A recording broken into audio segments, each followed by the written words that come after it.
د ټولو نه مخکې تاسو دا واقعه واورئ، بیا پې موږ وروسته یو دوه خبرې کوو، خو دا واقعه تاسو ځان سره لازمي واورئ. د الله نبی فرمایلی دي پخوانو امتونو کې یو سړی و، ملایک ورته راغلل د پاره چې روح دې واخلي. تپوس یې وکړه چې را په دې زندګۍ کې دي چېرته نیک عمل کړی دی که نه دی کړی؟ وایي هغه سوچ وکړو، ویې ویل چې را هېڅ چېرته ما نیک عمل نه دی کړی په دې خپله زندګۍ. دا به څومره بدبخته سړی چې په دې خپله زندګۍ ته هغې ته یو عمل نه وي یاد چې را زندګۍ کې مې دا نیک عمل کړی. ملایک ورته ویل چې رد کر، لږ سوچ وکړه. وایي دې انسان چې سوچ وکړو، ویې ویل چې را هېڅ عمل ما نه دی کړی. تذکر، سوچ وکړه، خیر دی.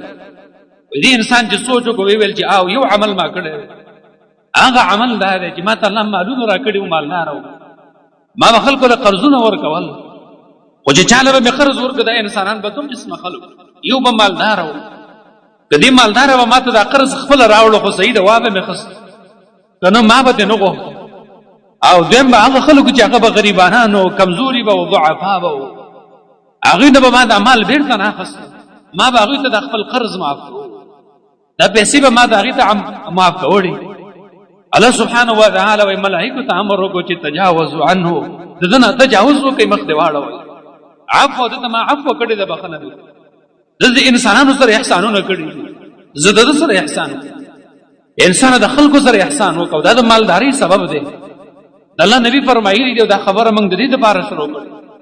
نبی صلی الله علیه وسلم د خپلو ملګرو ته فرمایلي و لعلکم ترزقون وتنصرون بضعفائکم، کېدای شي تاسو ته رزق در کېدلی شي، تاسو سره مدد کېدلی شي، د څه د وجې نه؟ د کمزورو د وجې. تاسو سره په معاشره کې کمزوري خلک اوسي، تا د هغوی سره احسانونه کړي دي. الله تا سره دو خیرونه الله تا ته درکوي، دو خیرونه. یو دا دی الله تا ته رزق درکوي، په رزق کې الله پراخي در. خداو د شیخ صاحب ډېر قیمتي بیان چې تاسو واورېد او ډېرې قیمتي خبرې کړې وي او دا واقعه تاسو واورېدله. امید کوو چې دا به ستاسو خوښ شوي وي.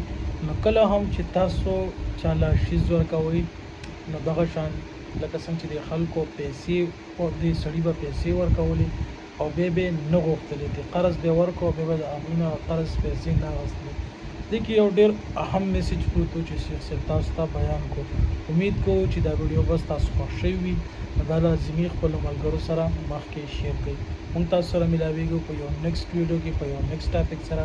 مونږ له راکړئ اجازه. السلام علیکم ورحمة الله.